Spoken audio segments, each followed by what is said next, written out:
When I'm feeling stressed out, the first thing I do is take a moment to acknowledge the feeling.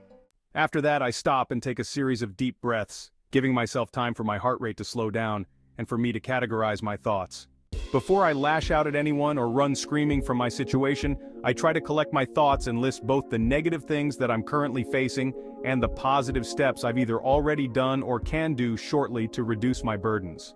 Prayer and meditation often help me to recenter myself and mentally let my step back from my current situation. Positive self-talk and affirmations can be a big help when I'm feeling doubt or guilt over the bad choices and mistakes I may have made in the past. Sometimes I leave whatever issue I'm currently facing for a moment and work on something much simpler instead. It may seem strange, but sometimes I need to prove to myself that I actually can deal with certain things, even if they are small. Many times, that's been enough to convince me that I can handle whatever negative issues I'm currently facing. If I can, I make a plan or outline of things I need to do when I go back to whatever my project was at the time, not just to finish it, but to protect my mental health as well.